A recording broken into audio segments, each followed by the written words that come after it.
Out of 4.5 billion potential matches, researchers found only one compound that could be the best new weapon against the opioid epidemic and fentanyl.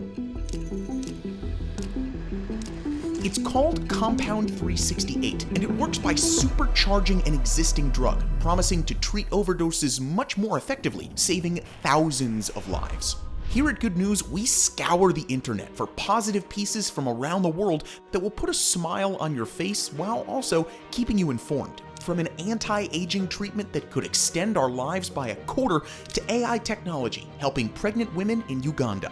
I'm your host Regis, and join me as we dive into 7 of the best news stories of the week.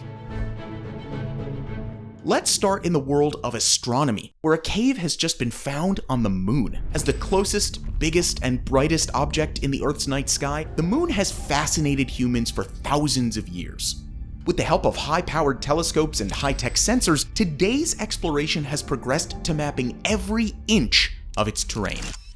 The latest discovery is a 40-meter wide cave under the surface, just 400 kilometers from the landing place of Apollo 11. That's one small step for man. It comes from NASA's Lunar Reconnaissance Orbiter, also known as LRO, which constantly orbits the moon and is equipped with a series of cameras. LRO takes in ultraviolet light, radio frequency, polar illumination, and radiation to build a sophisticated 3D map of the moon's surface.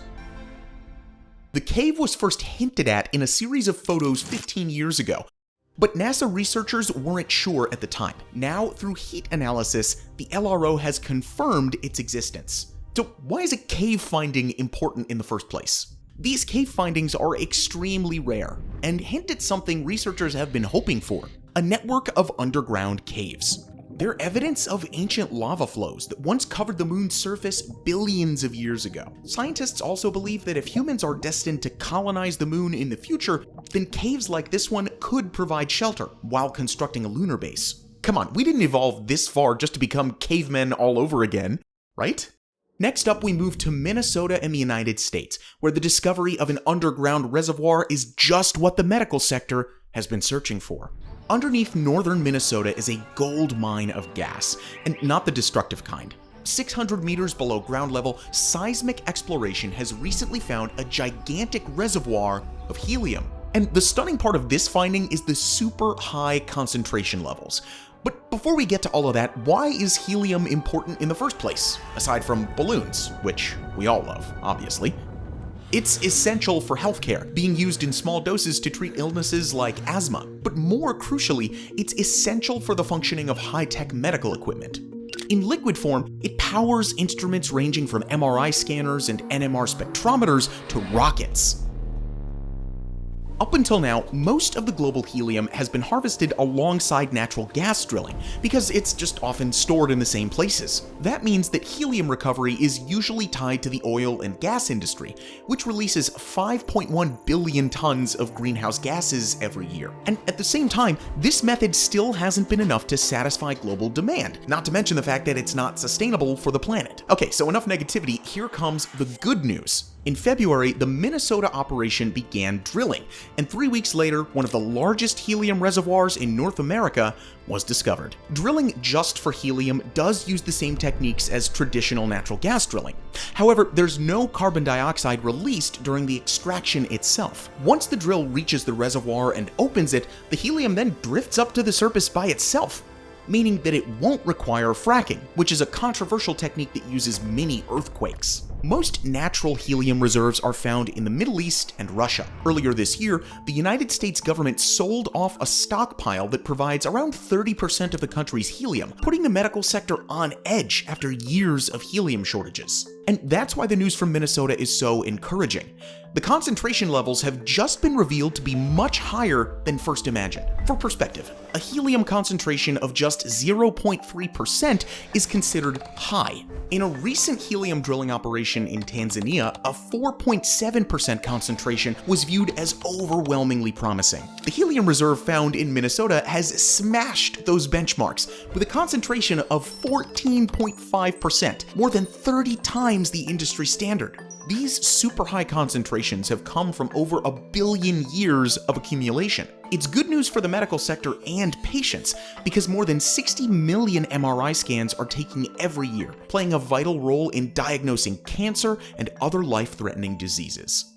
Speaking of diseases, the one universal health risk, aging, is something that unfortunately nobody can outrun. But now a new treatment might extend our lives by 25% and even reduce signs of aging. According to some research, the secret to anti-aging is something called IL-11, the acronym for the protein interleukin-11. For some animals, IL-11 is connected to limb regeneration, but since humans don't have that capacity, it appears to have almost zero benefits for modern humans. We may not feel the advantages, but we might be feeling serious downsides. IL-11 has been linked to inflammation and many other health issues related to aging. Now, in an experiment 7 years in the making, scientists tested for the first time how mice would age without the IL-11 protein. The experiment gave a group of mice an IL-11 antibody, which disables the gene and stops the body from producing these damaging proteins, and the results were remarkable. Mice that had the protein disabled lived much longer.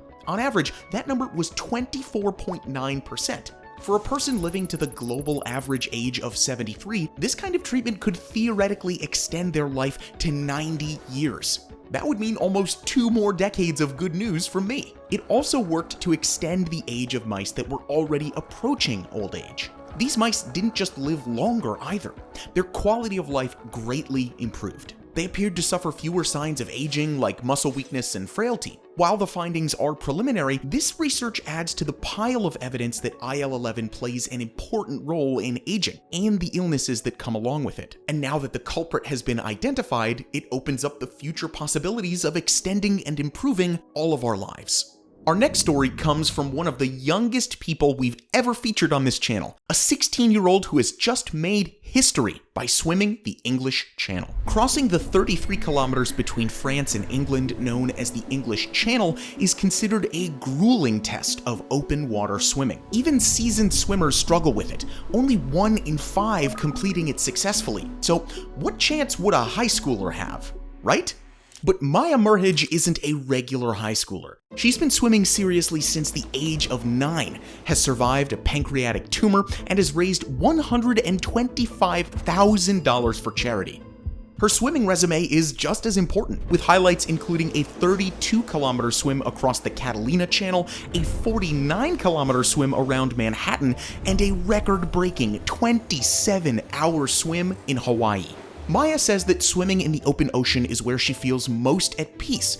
It's her happy place, where she most strongly identifies, and she does it for a good cause, writing the names of people affected by cancer on her swimming cap before beginning a challenge. In her recent English Channel swim, Maya was attached by a cord to a safety boat with her father on board. Still, all the hard work came from her.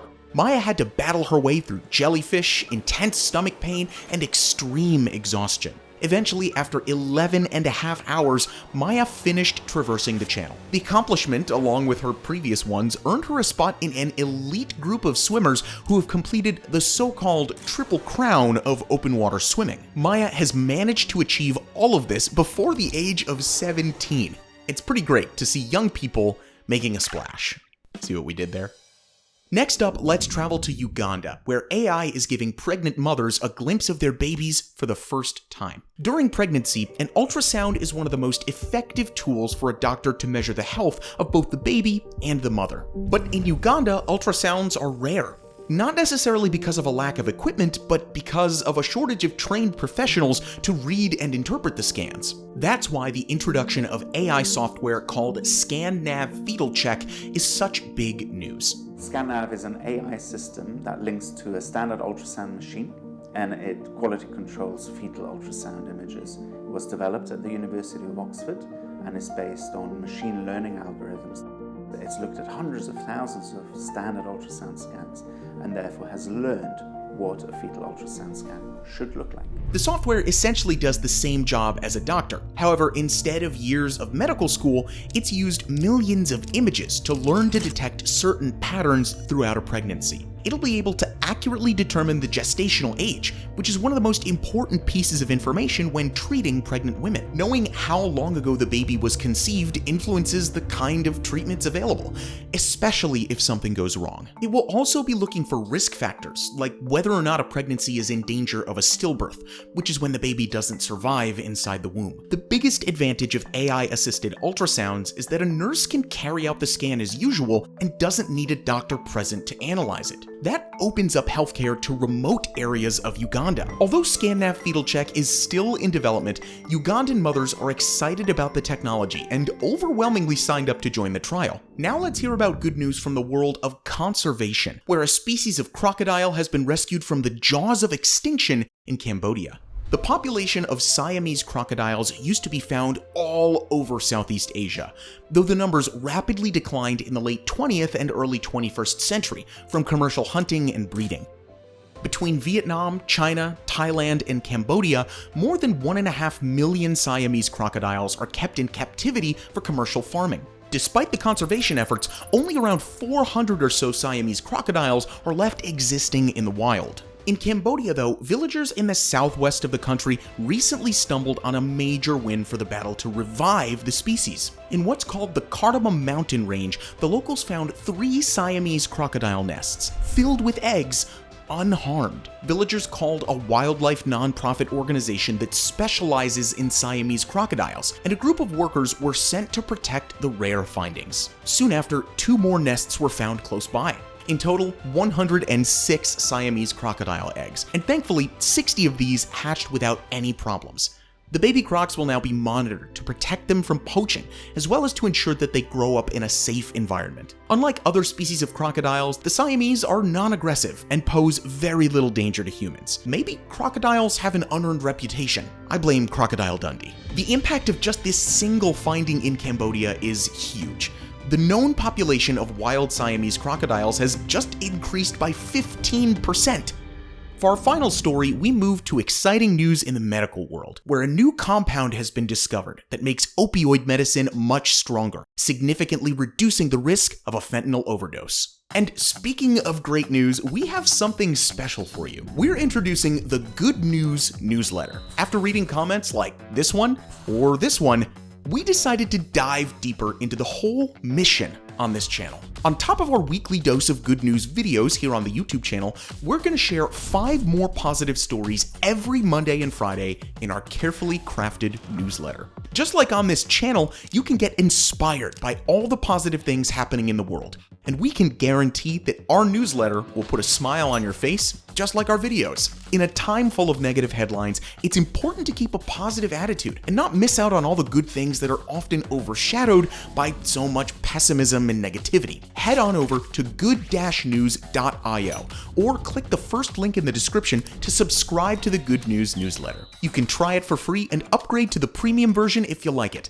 which we're sure that you will. Your support on this helps us a lot to continue creating and improving these videos, so thanks a lot in advance. And now, let's get back to that final story. Since the 1970s, the standard treatment for opioid overdoses has been a drug called naloxone. It's also an opioid, but it works by attaching to opioid receptors and blocking them, allowing a person's heart, breathing, and nervous system to return to safe levels. It reverses around 93% of overdoses. However, one serious limitation is that naloxone only lasts a maximum of a couple of hours, while some drugs can last much longer than that. With the introduction of fentanyl into the market, which is 50 times more potent than heroin and can last up to 6 hours, scientists have been searching for a more effective antidote. Now, Stanford medicine researchers may have found just that. Out of a huge library of 4.5 billion compounds, they slowly narrowed down candidates until they found one that worked perfectly together with naloxone. It's called Compound 368, and early tests on mice found that adding just a small amount to naloxone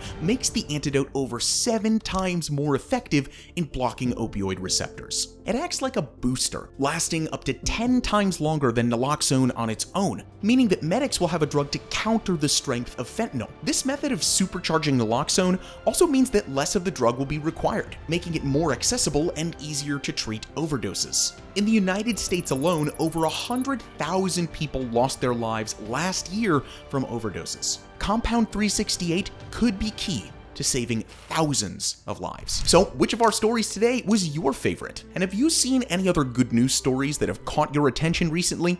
If you have, let us know in the comments down below. And if you enjoyed the video, do us a favor and subscribe to the channel to fill your feed with a little bit more positivity every week. Thanks for watching, and as always, we'll see you in the next video.